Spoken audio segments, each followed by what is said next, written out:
Welcome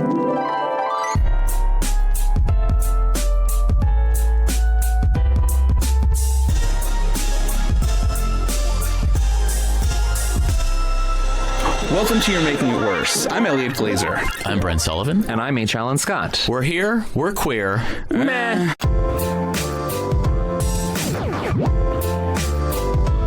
Textual healing. So Mark Harris, husband of Tony Kushner and acclaimed writer himself. Incredible writer. Incredible.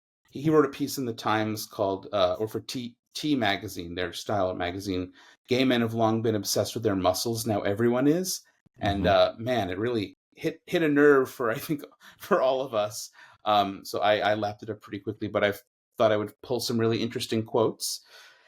Basically, he talks about, he talks a lot about the idea of the male on male gaze and how that has been ignored in the mainstream for a long time, and then made its way to the surface. And even in an like homophobic eras, it sort of was subversive. But anyway, so we could just talk about it. But I just use these quotes to start off. He talks about what he calls the gay industrial complex, and the idea of like a New York and LA based center of cultural production. He says that that living in these cities, we're told we're supposed to celebrate the fact there isn't just one approved gay body, even when our actual desires don't actually cooperate with our politics. And that's obviously now in this sort of body positivity era that ostensibly feels performative. He says we no longer need to embrace one body type, but we are still bent on defining ourselves by, you guessed it, body type. It talks about the idea of a body first world combined with what Brent, we've talked about for a long time, the idea of a thumbs up, thumbs down internet consumer mentality that isn't, for many men, an actual gay utopia. He calls it the worst of bar culture, minus the human contact that made bar culture both stressful and exciting.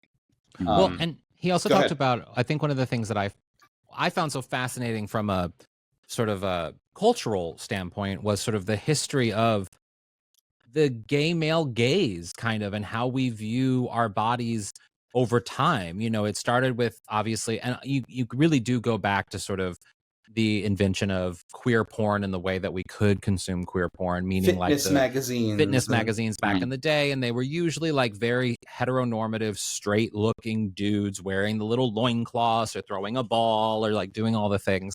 And then it evolved over the years to the Burt Reynolds type, the super hairy, but not muscly. There was it wasn't necessarily muscly at that point. It was just masculine in terms of the body. It was big. And then hairy, and then in the 80s it shifted because of Travolta and Saturday Night Fever, and then like other things where it was leaner and less hair, and the 80s really had that. But then HIV/AIDS really sort of, and the sort of the epidemic in general really shifted how we look at bodies, and we no longer wanted to look thin and lean necessarily. We wanted to look more built. And so you saw the reaction to some of the drugs that many people who were impacted by HIV/AIDS, and we've had a guest on the podcast before talking about those drugs, talking about their experiences getting diagnosed in the 80s, and how the bodies then, there was a body type of someone who was impacted by HIV/AIDS or HIV, and then we rebelled against that, and we went in a super muscly direction, and we're kind of still in that zone where it's just hyper muscled to a point where it's completely unobtainable, even when we do get, like you said, more body positive. Well, I mean, I absolutely agree, Alan. For once, no, I absolutely agree. But also, the problem is, it is absolutely unattainable for 99.5% of us, but it is attainable for the people that the algorithm feeds us on whatever social media platforms that you use most regularly. Because they're prioritized. Because they're certainly prioritized. And pointing fingers at no one, I also fall victim to it myself, but that's, contributed to a significant part of my own body conscious, body image issues, which is I am constantly inundated when I do use these apps by people who look 50 times, quote unquote, better than me, and it makes it harder to take your shirt off. Well, he says we're in a world that has and we've talked about this, it just doesn't feel like it's spoken about enough. It's wild, but he says, we are grown up in a world with more instant touch of a phone screen access to nude male bodies in everything. Amateur porn, texts, uploaded selfies, OnlyFans, and now, as we've complained about, the idea of soft porn, like barely disguised porn on Instagram, people making porn or advertising porn in a way that's not actually graphic. But to your point, Brent, but it's graphic. But it's graphic, and that it's fostered this Yes, it's fostered that there's an understanding that a big variety of physiques can exist and be sexually attractive, but yet only one really seems to make its way through. And on top of that too, just to add to that, there are lanes in which there's sort of gatekeeping around the body types that can exist within those lanes. So for example, if you are muscly, then that's your market. That's sort of where you pull from. If you're a bear, that's where you pull from. And the cross-pollination of body types, when it doesn't involve a kink or a fetish, often doesn't happen or exist. It leads to the twinning boyfriends, etc. Boyfriend twins, boyfriend twins. He says this thing that you've heard me say this for years, that I cannot. It seem to exist with straight people, and maybe not even with queer women.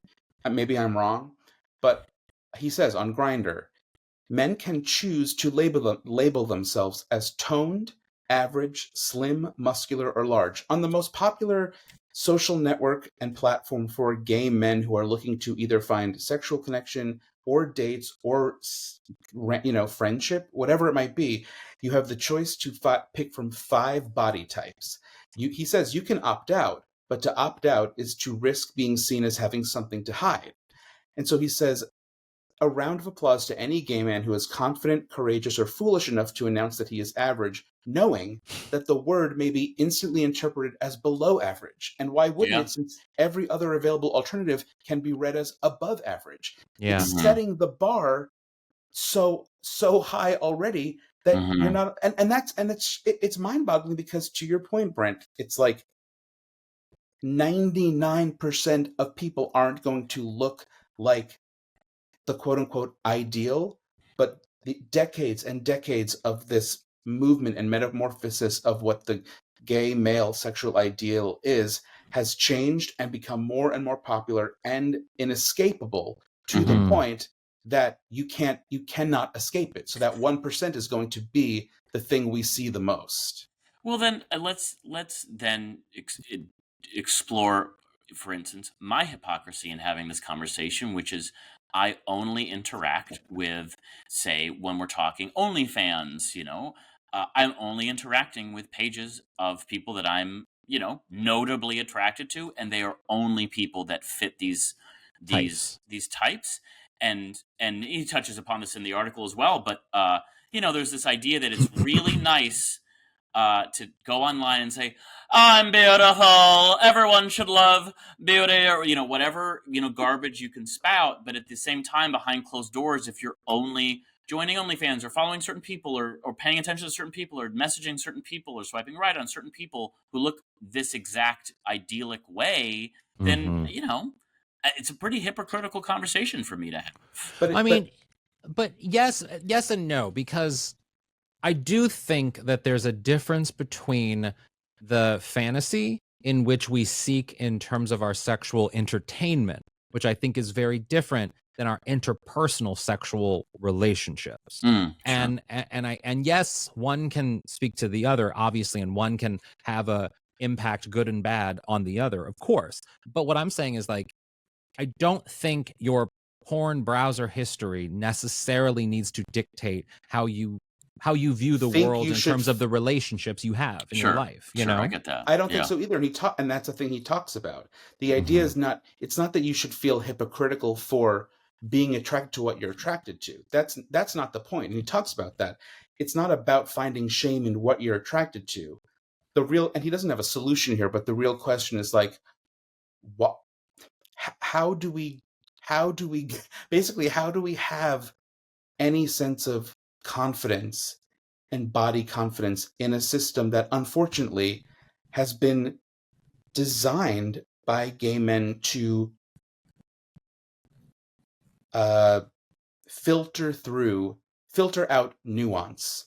Yeah. What kind of system? I mean, and I've said this. I still can't believe that Grindr or Scruff or any apps, and I don't know if any others use them, but the idea of tribes based on your body type has always been so baffling to me, because it's so juvenile, first and foremost, for anybody to be, I'm an otter, I'm a this, I'm a that, like yes, I'm a mancane.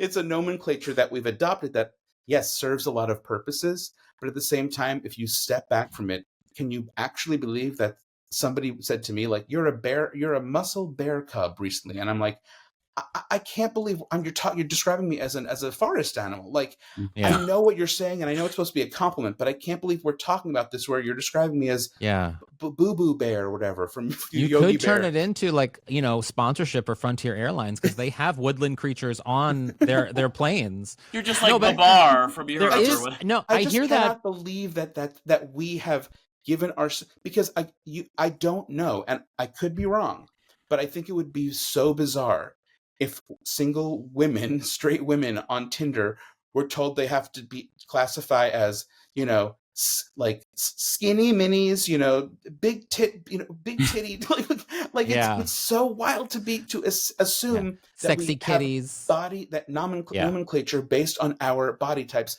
that, again, we can't even.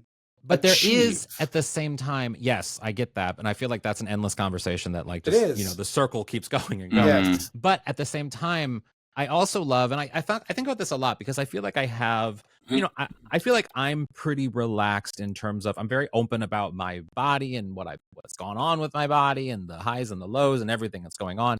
And I also find that, like, with my friends who are, stereotypically gay, conventionally attractive, they got the muscles and they got the whatever it is, you know what I mean, that I can make fun of them, that I am in a place, I guess, within my own mindset of who I am and how I look, that yes, I'm relying on humor, but at the same time, I can call out sort of the vanity of their muscles or the vanity of whatever they're doing, while at the same time being like, get it, do your thing, but I'm still going to call you out for this, because that's the nature of what makes it so complicated. That someone like me, I'm guilty of all of these things. I'm guilty of having vanity, of wanting to look a certain way, of being tortured by the standards put upon me by the gay community and by the tribes of Grindr and Scruff. Like, I am tortured by that, but I need to exist in it in some capacity to have access. And so and again, Brent, this is why you shouldn't feel guilty. He's not talking about people needing to feel guilty or like they're doing wrong. The idea is just examining how all-encompassing it can be, and how I don't know if there's a way to break the cycle, but because it's been going on for so long. I guess that's what I'm trying to say is, and I'm certainly not suggesting that the author is trying to make me feel guilty. But how do we break this cycle But does the cycle need to be broken? That's another great question, is that, like, and I think Mark does a great job in the piece of laying out the evolution of how we look at bodies, as particularly through the gay gaze, the queer gaze, and how the thing that shifts the gaze is not a thing that's breaking the cycle. It's just how we evolve. And are we just in this 20, 30 year still recovering from the shock of the HIV/AIDS epidemic? Very likely so. That we're just still in this phase, and we don't know what the next phase is going to be. But there have clearly been moments of, based upon how society has viewed queer people. There's a reason why in the 1950s, those magazines and the men in those magazines were so hot, because they set up the Sean Cody model of the straight gaze. And there are remnants of that to this day, but we've then moved on in other ways with, you could argue John Travolta was really fucking faggy. I mean, he was like dancing in Saturday Night Fever, and he was lean and he was very flamboyant. And so there's ebbs and flows of why we like the things that we like. And I just think that maybe we don't need to break the cycle. Maybe the cycle just phases out like everything else. I hope so. I mean, again, I can only speak for myself here, but I'm not saying this makes me better or worse than anybody else, but I've always wanted to pull my hair out when I come across something like like the grinder tribes, or just the language around it, the language around policing our bodies by name. Yeah, but you can't get lost in it though, because that's the thing that I find that, I know you do. Like, you can't get lost in it to the point where then it stops you from doing what you want to do in the way that you do it. So like we've talked about, like even this, like you posting like a shirtless picture or something, like a part of your brain wants the attention from gay people that brings. Yes, and that's and the other not part a wants bad to blow my brains out. Exactly, and that's not a bad thing to want that attention. That attention is not a bad thing. But what is bad then is that if you use that attention as your outlook on how you pursue love, friendships, how you live your life, if you're categorizing people by the people who fit within the lane that you think you exist in, well then what the fuck are you doing? Like, what kind of life is that? You know? Yes. That leads to the boyfriend twins. Can I, Brent, I don't know if you want to say anything. I was just go ahead. Just add at the end, he said, I love this. I love what he wrote. He said, he's kind of copying, echoing what you just said. It's not a deficiency or a failure of maturity to want to feel attractive, to want to be attractive, to want to be seen as attractive, or to enjoy looking at hot guys, to your point, Brent. And it's certainly not unique to gay men. What is unique is that in claiming it, we have weaponized it, first against straight people, then against each other, and finally against ourselves. And it's like, oh God, take me, Mark Harris. Just let me move in with you and Tony Kushner. Explain how you interact with that. What do you think he means by weaponize it against ourselves, against straight people? I think it's that. I think it just echoes what Alan was just saying. The idea of taking that outlook and the sort of hypersexuality as a filter through which you potentially see everything, and making it, letting it reflect back on you. I'm like reflect back on me. But it's so hard to take that and live in it, and then at the same time want to continue to be somebody who is thoughtful and can engage with the rest of life in a way that isn't so shallow. Well, and his line about the bars and sort of the digital space and the difference between them, I think, is really poignant in that like there was an element of when the bars was the only place in which you could get the sexual relationships and the meetups that you need, you weren't necessarily beholden to lean, muscly, whatever, because you weren't having those conversations when you met a guy at the bar. If anything, you met him a couple drinks in and you were like, well, okay, let's try this. The specificity, sorry. And it's that, and that part of it, I think, is that what creates the toxic trait, in which then can lead to these tribes that can be really fucking toxic. When it's like, maybe sleep with the dude with a love handle. You might be surprised. Yeah. Sorry, I want to add one more thing. Just that, in talking about that, the idea of the bar, as you two know, I'd always been terrified of going to gay bars because I was terrified of the potential to talk to somebody, knowing that he'll know that I want one thing, all of that, instead of just kind of chilling and going with it, knowing we're all in the same space, like it's a safe space. Now, of course, I look at that as I see that as a more romantic opportunity because you're conversing with people, and it could go somewhere, it could go nowhere, but that is so different than the thing that I think irks me the most about the apps, and the very reason that I've stopped with like Grindr is because the conversation is it is inherently, you walk into a Grindr grid and you don't have anything else to go on besides physicality, and then to see that couched in ageism, weightism, having to opt into one of 5 tribes, like it is so heavy and complicated that it then makes any conversation at that point, that conversation is already beginning at a place that is so different and potentially more toxic than it would be in real life. Yeah. Wow. Aren't I deep? I'm depressed. I need a cookie. Not even joking. We are here with Jim Verraros, singer, performer, and former American Idol contestant from season 1. Welcome to our show. Hi, Jim. Hey guys, how are you? Good. How are you? Good. Backstory: Jim did my other podcast, Parting Shot, and we had so much. I mean, we talked a lot about obviously American Idol and what Jim is up to now, and so I thought it would be fantastic to have Jim on because I feel like we're your demo, Jim. Like our audience. I mean, the fact that you and I continued to talk beyond like the recording stop and then an influx of inappropriate text messages makes me feel like we're friends forever. So exactly. I mean, that sounds is like he's texting you more than me. Go ahead, Alan. Brent is always jealous if he's not getting texted as much. Me. I text you plenty. Barely. I text you plenty, except you're texting us about flies. Yeah, it's true. I do have a sanitation issue in my house now.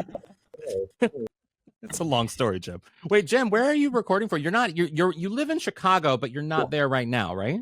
Yeah, so long story short is the DNC is happening in Chicago, which is literally 2 blocks from our house. So we decided to get out of Dodge because the actual street that we live on has been blocked off. So we thought, let's get out of Dodge. So our neighbors have this beautiful lake home in Michigan. So that's where I am right now, just to get away from the craziness. So but you're not getting away because you don't. Brent from Michigan. Brent, why don't you ask where he is? Well, you said he's near Lake Michigan, right? Presumably on the western side. So I'm in Fenville, which is very close to Saugatuck. Got it. Okay, cool. Brent, he's in Fenville, which is very close to Saugatuck. That you are correct. Yes, that is correct. When you said you were getting out of Chicago because of the DNC, I immediately was like, oh no, Jim, don't be a Trump supporter. Yeah, right.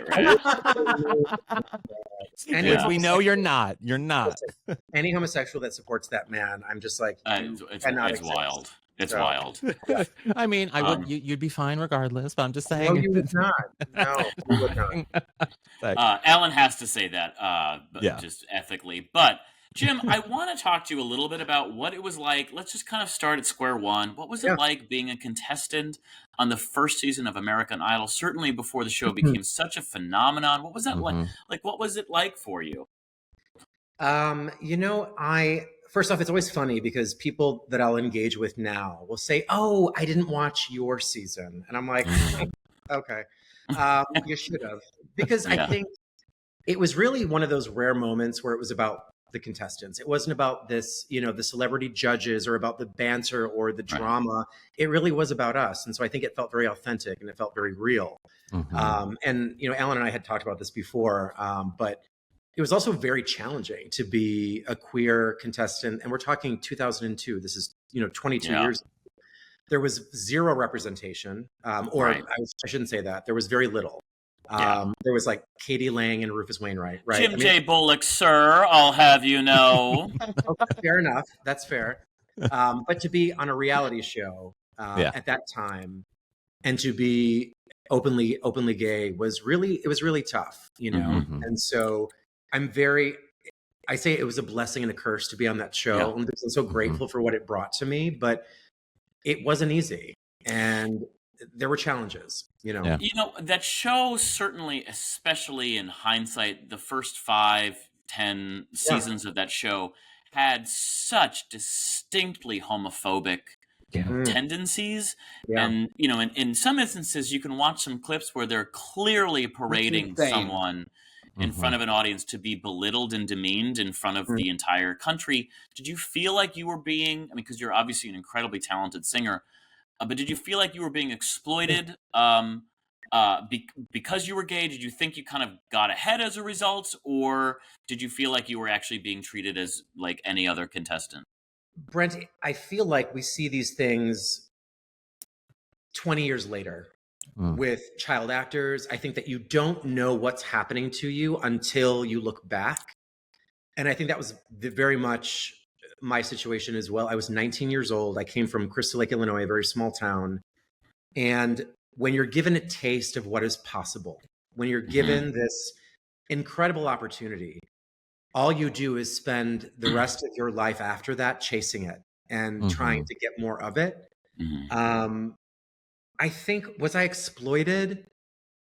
I think that I was targeted And I think I say that because I was very much the person who was a little bit more effeminate. I was a little bit more, I just think, expressive. And not just, I think, because I was gay, but I was raised by two deaf parents. So naturally, when you're communicating through sign language, the vocal volume is irrelevant, right? So you really need to be more expressive in the face. And so I felt like that was really telling to a lot of the viewers. And so I think when you're in an arena where money sells shows, advertising dollars sell shows, looking back, I would say, I was definitely targeted, but you're so grateful in the moment, and you're so just enamored by the opportunity of being on national television and get to go on tour, and then you're on an album and you're coming into a little more money than you're normally used to. You just shut your mouth and you just try to be grateful and appreciative for what you have. But caveat to that is there's a price to it. Well, were you actively told in a way that you're a liability at all, or were you told to like tone it down? Or did you actually hear those things from, I don't know, producers? The one thing that I will say is that I was confused by is that when I was going to college at the time, I had just transferred from Monmouth College, which is a very small private liberal arts school, and then I went to Columbia College because this is very odd, but there was just something instinctively that said, get out. There's more to this. Go find the piercings, the tattoos, the artsy. Like, I craved that because I came from such a small town. So when I transferred to Columbia, that's what I really was exposed to. I was keeping a live journal at the time, and it was Elliot's favorite. Elliot loved a live journal. Totally. And it was very easy to say anything that you felt, talk about the truth. And it was just this online journal, right? This diary that basically said whatever you wanted to say. And I was very open on it. I talked about dating men. I talked about being gay. It was just that was just my life, right? And so Fox had said specifically to me, hey, you need to take that down. And I was like, okay, fine. I'll do whatever you tell me to do. However, someone had copy and pasted every single one of my entries and put it on a separate website. Already? Wow. So Oh my it God. happened so quickly that at that time I was already out, so it was sort of, and that was when Out and Advocate were like vying for the cover story and wanted my coming out story. And it uncovered the way it did. But I did find it very interesting that Fox was very explicit in saying, you need to take this down. Well, and correct, you were the first of American Idol contestants to come out, right? Yeah. And so and it was like after the season, after you were already off the show that you came out, right? Yep. That was, so the show ended. Kelly was crowned in September that year. And I think The Advocate, who I'd given my actual coming out story to, happened just a few months after. And so what was that? Because that was such a different time to come out of the closet just in general, in life. It was certainly more accepted, but it's still, you had to navigate differently. But for someone now in sort of who had some reality TV fame, and also everyone at home, reality TV is new. So you as a famous person at that time was a new type of famous person. So you then adding coming out onto that and how people navigate communicating with you about your sexuality and your fame was weird. So what was that like for you, and was there trauma? I was scared shitless. Yeah. Every industry professional told me that if I came out, I would lose everything. They advised specifically, do not say a word. You will lose any opportunity at having a career. And at the time, I think it was hard living in LA and trying to find a crew, a solid foundation with friends. It was very, very hard. But there was something inside of me that just said, fuck it. We hear these things from our community to be like, come out. This does so much for the community. We want your story. It's going to help so many people. So then I thought, okay, well then why don't I just be a part of the solution? Right. Yeah. So at 19, I decided to do that. And did it hurt my chances with opportunities? I'm sure it did. But I was also given this incredible opportunity to do movies with the Eating Out franchise, having songs within the soundtrack as well. I did another gay sequel, and so put out an album, in 2005. So my success was limited because they put me in this box of, here's this gay artist, like, what do we do with you? We don't know. Yeah. And so I did the Pride circuit, and that was the extent of what I could do.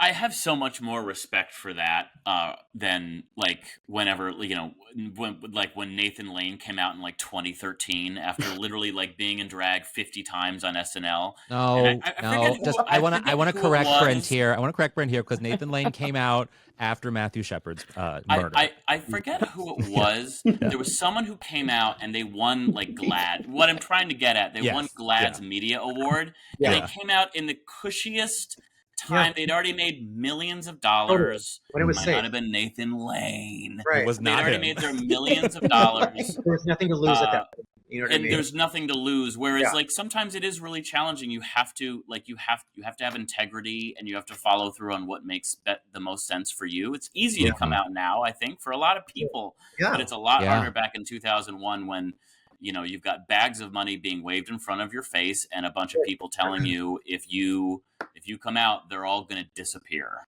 And I can't speak from that perspective, right? Because I don't know what that's like. I don't know what it's like to be a closet queer successful actor who has millions of dollars on the line. For whatever reason, everyone is allowed their story. Everyone is allowed their journey. Sure. I can't speak to it.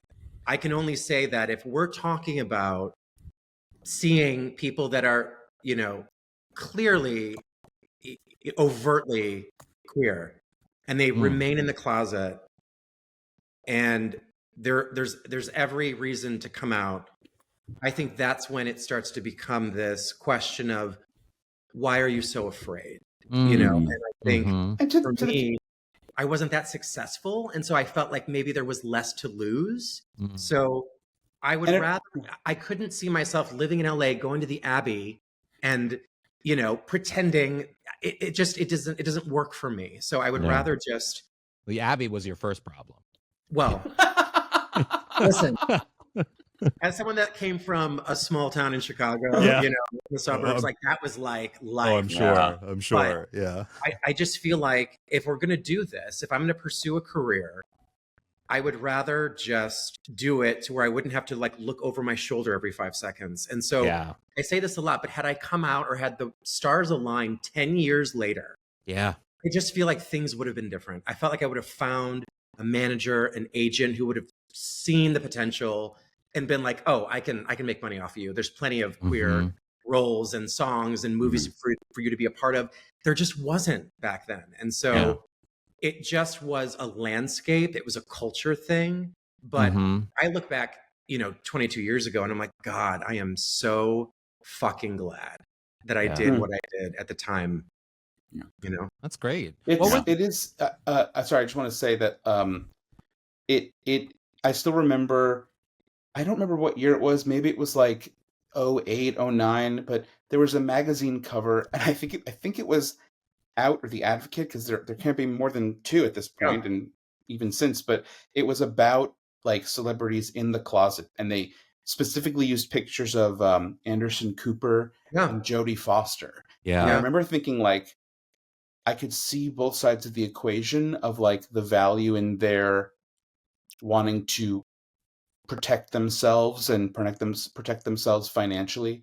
But also I understood the idea of it being like, well, this only helps with, it's such a double-edged sword. So and also it's like, whose fucking business is it at the end of the day too? Because that's as well. It's like, I don't owe you anything. No queer actor owes anyone a goddamn thing. So it truly is up to that person to decide now's the right time, and whether that's a financial thing and whether that's a potential future opportunity thing across the board. I can't speak for those people, but at the end of the day, it's no one's fucking business, period. No, although we live in a time now where it's like, it's almost It's Well, almost yeah, like but like a boon to come out before you even do anything. It's and, also a boom to not come out and to be a straight actor playing gay, and then to not talk about being straight because it's more beneficial for people to think you might be queer because of the story, which is a whole slew of those right now. Totally. I think of Billie Eilish in this because she was literally like, people thought she was queer baiting people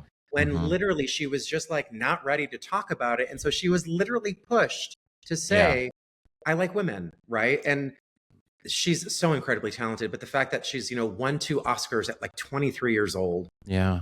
People have to push you to say one thing or another, whereas she was, I think, just not ready. And that's her story. That's her journey to own. And she needs to decide what time is right. Right. And I've been going around singing her song too, the Birds of a Feather one. And Alan is anti-music. I am. So there you go. Is that why you haven't picked any of my remixes? Anti-music. I'm not anti-music. I just don't. You know this. I've told you this, Jim. I just don't understand music. I know, but I want you to. I know. Wait, I do want to know because I feel like the judges are such a big part of the conversation around American Idol. Like, what were they like? And I remember you told me a particular story, I think you did, at least about Simon Cowell, that like stood out to me as sort of he's kind of a dick. I mean, here's the deal. There would be no Idol if Simon wasn't a part of the conversation, right?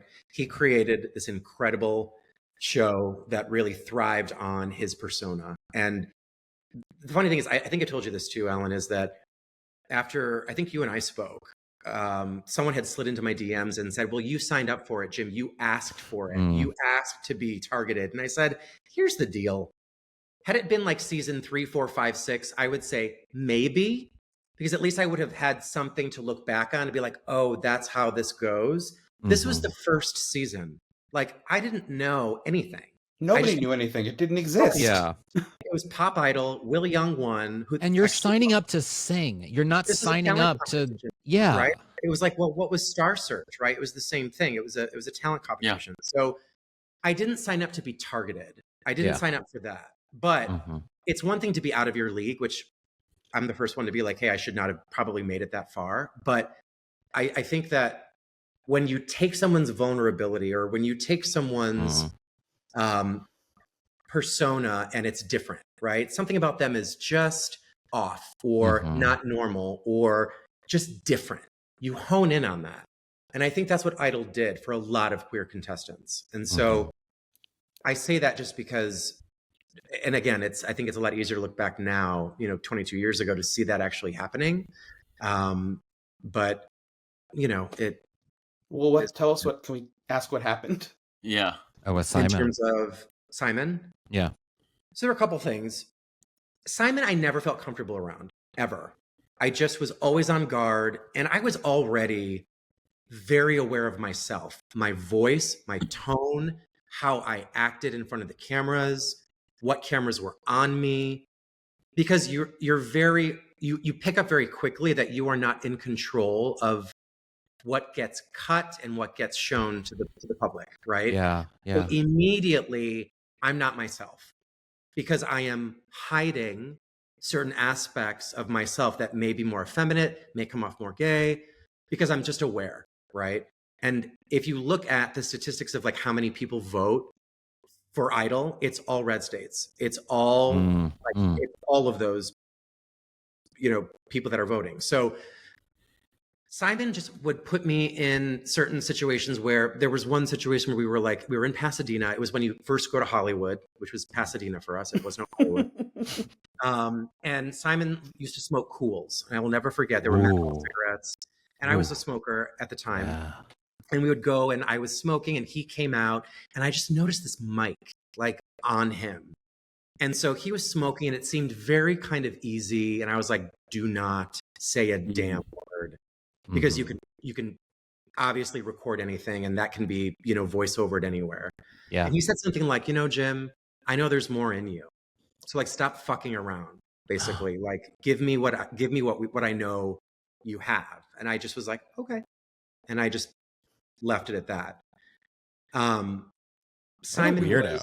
It was just very intense. To a 19-year-old. Like, he's like a middle-aged man being like, I know you got it in you. It wasn't even like it wasn't even like the slightest bit creepy. It was just more like, Well, he's smoking cool, so it's fundamentally creepy. I just didn't trust him. I just did not trust him. Whereas with Paula, it was a different story. Like she was literally a godsend for so many of us, particularly like the queer contestants, because she really truly embraced us. She loved us. I will never forget this. I remember going to the second season's finale. It was like Clay and Ruben, and Paula, I wanted to say hi to in her dressing room, and she pulled out my album. She's like, I bought it. Oh my God. She's like, I love you. I'm so proud of you. Because I wasn't the best singer on my season, but I think she knew that I had something to offer. And the fact that she was like, hey, I see you, I hear you, I love you, I support you. Really and sweet. Here's like proof of that. Her and I still text to this day. Like That's when nice. she did that amazing Billboard performance, like in 2018, I like literally texted her. I'm like, you're fucking amazing. Yeah. You were incredible tonight. And she was like, oh my God, thank you so much. Like she's just that person that you want her to be. She is. That's great. So thank That's really God sweet. that we had her because she Well, made and Kelly. Oh my God. She is, you guys. If I could say one thing, she is everything you would want her to be and then some. And it's been a couple of years since her and I connected, but she's everything. She is the kindest. She's so freaking smart. Yeah. Incredibly talented. But just she deserves all of it and more. All of it. I wish her talk show was just singing, because I don't want her to be a great singer. She's such a great singer, and every time she sings on her talk show and like does a rendition of like the Cher Christmas song was incredible. Like she did like incredible stuff. But then she starts talking to people, and I'm like, girl, just sing. I just want you to sing. No, she's good at it. She's good at it. Is she? I don't know. Yes, I don't know. she's very likable. She's very relatable. She's incredibly charming. And I think what I love about this is, and I get that not everyone agrees with the way that she interviews. Yeah. But what I love about her is that she makes everyone feel so special because she's like a fangirl of so many people. That's true. And I think you don't see that with talk show hosts. It's very just cut and dry. It's very like, you're here for an interview, let's exchange and goodbye. But Kelly's like, you're amazing. I've loved you since I was, so I kind of love that because to me as a viewer, she represents like all of us. Like she is what you she's just so relatable, and you just feel like you get her. And what's wild about it is all is that we've all kind of grown up with her. We voted her into fame, and she's after her. Like we got it. We're good. We got the idol. We're done. It's wild. Yeah. We never would have had what's his name, Quentin Hicks. Who cares?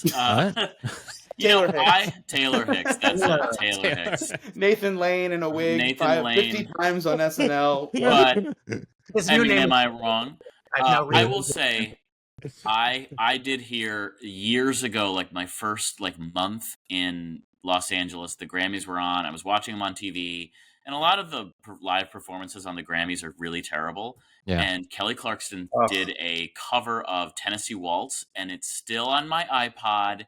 Amazing. It is ripped from YouTube. It was one of the best live things I've watched on TV ever. I could not believe how incredible she sounded. Like I want her to, I want to do a duet with her with one of my songs, but I also want her to sing anything of mine because then she owns it. It belongs to her after she sings it. Yeah. She's that freaking good. Like she wrote the song herself because she can, there's this emotion that she sings with that I think not a lot of people do that just makes me believe that she lived that story of that song. And so that in itself is just so incredible to see. She's just amazing. Well, and you have, speaking of your music, you have a single out that actually people in the UK are bopping to right now. It seems like. Yeah, it was I think it peaked at number 6. Wow, that's great. Yeah, no, it was awesome. And it's about a threesome. Oh, nice. I love that they're open to embracing. It's called Pyramid.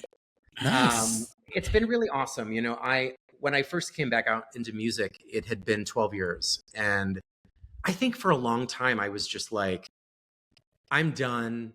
I failed. I didn't really have a lot of success with it. And everyone's, I guess, idea of success is different. But I think for me, in terms of mainstream success or really having that crossover, I didn't get there. But then as we kind of fast forward to, 2023, 2024, there's so many incredible queer talent in music and film on, you know, in theater that are just so forward facing right now that I thought, well, maybe there's still room for me. Like maybe there's still a door open that I can push through a little bit, because maybe I was a part of that 20 years ago that maybe set the stage for what's happened now. And now I think at 41, I knew I would regret it if I didn't try. Yeah. And so, you know, my first single, Take My Bow, I put out in September, which hit number 5 in the UK. And I would have pushed it harder in the US, but we don't have dance charts. So Billboard got rid of their dance charts. And it's been great to see it being so embraced. And as a queer artist that can, you know, really truly sing and speak about anything. Like, I'm not like, the jig is up. I've been married twice. You know what I mean? It's like, I'm going to talk about things, and I'm not from Disney Channel that's like safe and cute and vanilla. It's like, no, you want to be at the top of that pyramid. Maybe not top, but you want to be on the pyramid. No, top is right. But I think the thing is that, you know, there's room for everyone. You don't have to have the best voice. Kelly has said this before, but some of the best singers aren't the ones that sing the loudest. They're the ones. I don't know if you've listened to Brent Sullivan's. He covets Mary Travers from Peter, Paul, and Mary, and she's very brassy. She has quite a brassy blow. I think broadly speaking, there's a market for everyone and everything, right? Yeah. And so you don't have to be the Whitney. You don't have to be the Adele. Sometimes it's just about someone that connects with you, right? It's just about telling a story. And so for me, I felt like the door was much more open now for me to come out and do something than it was 20 years ago. Do you feel like you have to follow like TikTok or like use? Yeah. I probably should. I mean, I think everyone's like, you need to get on that train, but then it just feels like so crazy. It's like me at 51, like doing like some kind of some stupid dance. Too much. No. Hard pass. To do that. You know what I mean? Yeah. No. Well, Jim, I was going to say, Jim, thank you Jim Verraros, thank you so much for joining us. Where can people? Because I don't know. I was going to say something pithy, but I had nothing. No, you should. Because where can people find your single? Where can they follow you and support you? Yeah, on the internet. On Instagram. Like, follow me at Jim Verraros, but my songs are everywhere. So iTunes, Spotify, wherever you listen to music. Pyramid and Take My Bow are my 2, you know, newest singles. But new album coming 2025. Awesome. It's the 20th anniversary of my debut album, Roller Coaster, and so I thought, what better way to commemorate that than to put out a new record? So nice. Yeah, looking forward to it. Yeah, thanks, Jim. Thank you guys. It's been great chatting with you. And another thing. So one of the things that, you know, you learn when you get into a relationship and you move in together and all of the things is that sometimes eating it can be a very difficult thing to get within the same lane. Sure. And you know, I wouldn't say I necessarily have a healthy palate, but I have a basic palate in that like I'm very sort of conscious of what I'm eating, you know, and whatever. And so Michael has a palate that is has a palate that is the staples, like certain staples that he gets excited about are things that I think back to my childhood, and I remember throwing up once with one of them over one of them. I remember having visceral reactions to them that I'm like, I wouldn't want that. You don't like his staples. One of them is Hamburger Helper. Yeah. Sure. There's a love. Like that ground beef. I don't even know. I think I've had it once. Like ground beef. What is it? Never had it. I never had Hamburger Helper. You never had Hamburger Helper? Well, it's like a noodle dish with cheese and then ground beef. Yes, and like a casserole. Not really, because it's not baked. It's a stovetop. It's a stovetop thing. It's like a pasta dish that then gets made. I distinctly remember eating Hamburger Helper and then massively throwing up. And as a child. And so now, of course, with him, and then of course I make it because love, but also like I want to throw up other things. Do you eat it? No, I don't. I don't eat it. I won't eat Hamburger Helper. So that's one I will not eat. Will you make 2 different meals, like on a night? Yeah, like I'll just that? eat something else. I'll make something else for me. But Hamburger Helper's one. Meatloaf is one. You make meatloaf? Yes. Oh, I don't necessarily like meatloaf. I don't care about meatloaf, but he loves it. And You don't I like processed beef. Oh, It's Michael! I certainly a remember Michael theme. talking to us specifically about how much he loves meatloaf, and I Yeah. didn't understand why. Well, But and he it's said he because didn't he grow up just with didn't it. grow up with it. Exactly. Another one that we just had actually last night that I did eat, and it was fine, but I also was like, I don't need this anymore. Is Sloppy Joes. Do you guys Oh, remember Sloppy Yeah, it's a Joes? very consistent theme in these. Yeah, yeah. yeah. My mom did not make sloppy joes. My mom was all about home cooked. From her. We ate vegetarian 3 times a week. We ate meat occasionally. Not Four my times a family. week. You can eat Um, like home cooked sloppy joes with oh, for ground sure. But beef and it was too pop culture for her. She really Mm. cared about like finding things in cookbooks and making things. So I had sloppy joes at camp and always thought they were fine but overrated. I could And see I you will say that a kid camper being like, "This is fine but overrated." yeah, right. But I will say that meatloaf. My mom didn't make that either. But I will say it's sort of come back into favor in a lot of restaurants, and I have had really good restaurant meatloaf. What is it? Is it Well, a it's like bread with what is it? no. Well, yeah. It's a. It's like I don't even know how to describe it. It's like a. How do you even describe it? It's not It's bread. a loaf of It's a loaf. bread It's of called meat. loaf because it's in a loaf pan. You usually cook it in a loaf Yeah. pan, but basically it's a meat dish. It's like a meat pie dish almost, in that you combine the breadcrumbs with the meat, and then you put an egg in it, and the egg is the thing that congeals it sort of together, and then you put it all together in a pan.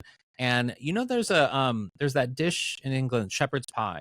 It's not like Yeah. shepherd's pie, but it's a similar concept in that there's like a meat base, and then you put this topping, often with meatloaf is ketchup, and you put this topping on top of it, and then you let it cook. The ketchup part is actually adds like a tanginess that was very nice and delicious, but the meat part, it's just, I mean, I'm fine with the meatloaf. I'll eat the meatloaf. The meatloaf I will eat. It's just, it's not something that I would ever get excited about and be like, Sure. I want meatloaf. The sloppy joes, it was fine and it was good, but it had like a barbecue taste to it that I didn't remember from my childhood. I remembered it being more tomatoey and Right, not so taco barbecue-y. seasoning kind of. Yeah, well, I wouldn't say taco, more like Yeah, more tomato. like I know what you're saying. like a meaty spaghetti sauce. Yeah, sure. Like Yeah. like where it's more meat than spaghetti, which I always Yes. loved because I loved a meat spaghetti. I wanted meat What's sauce. a meat spaghetti? Oh my god, it's one of the best. It is, because I am a meat person. I was a vegetarian for a very long time, but then I just became a meat person. Right. But I love, as a kid, I especially loved a super ground beef based spaghetti sauce, where you cook the ground beef and then you have the spaghetti, but then you add meatballs into it, because the meatball is a different type of meat texture because it has the breadcrumbs. Meatballs are very similar to meatloaf too, because you need the breadcrumbs in order to sort of make them. And here's a fun fact. I don't like meatballs fucking ever.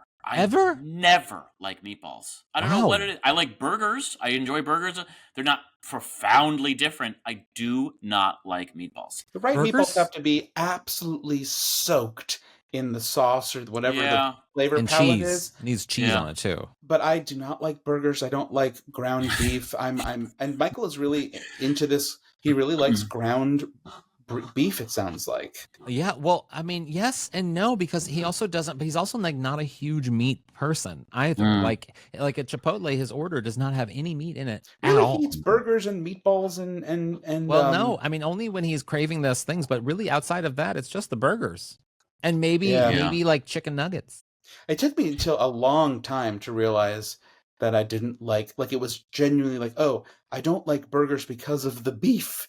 And I was I was a nanny in college for a rich kid, and I had to make him dinner, and I was like making him burgers out of ground beef patties, and I was dry heaving, and I was like, oh, it's the beef. That's what they're actually really hard to cook. Burgers, I find burgers to be very difficult to cook.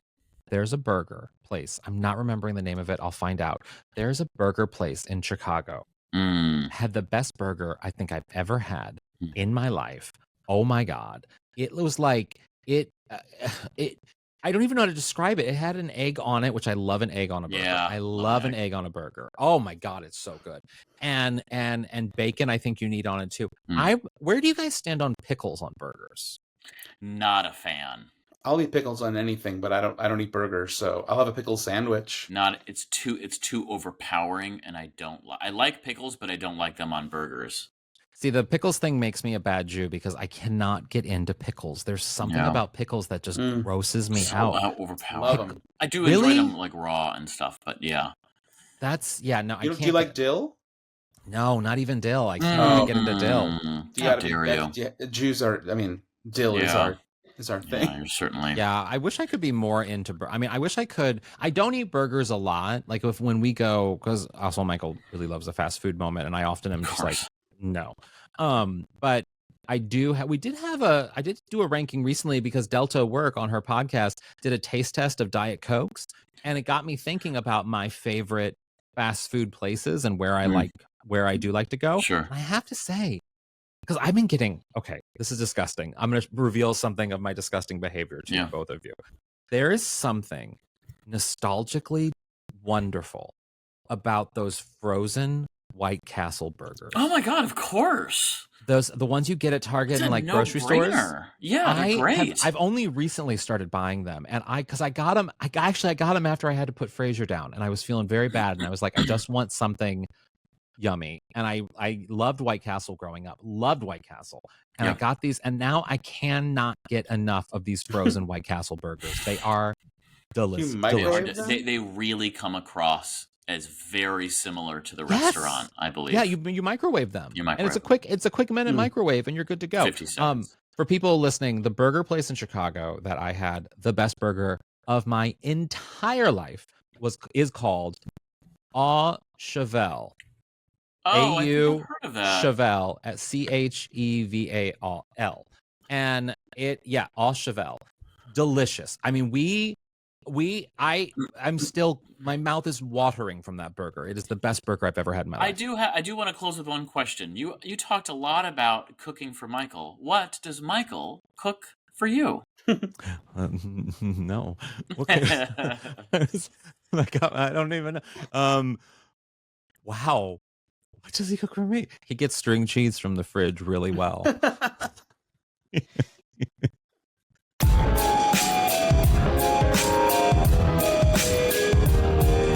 What would your aunt say? Brent, what would your Aunt Ramona say about something she heard on today's show? You never explained what a mink means. Smooth but weaselly. Why would Ramona know what that means? It's the most homophobic aunt. My Aunt Joanne would say, doesn't sound like Michael's kosher. That is correct. No. Cheese and meat. No, he is not. How about Aunt Ann? Aunt Ann would say, I don't know what my gay tribe would be, but I think it involves chocolate. I'm pretty sure. Yes, certainly. I'm pretty sure. Wait, does that mean I'm into black men? That's where she would go. She married. She married on my Uncle Ray, who is black. So there you go. Love it. She really is. Uncle Ray, and we love it. All tracks for Aunt Ann. I was going to say, isn't her husband black? Yes. Great. Well, guys, thank you so much for listening. Good night and good luck. Good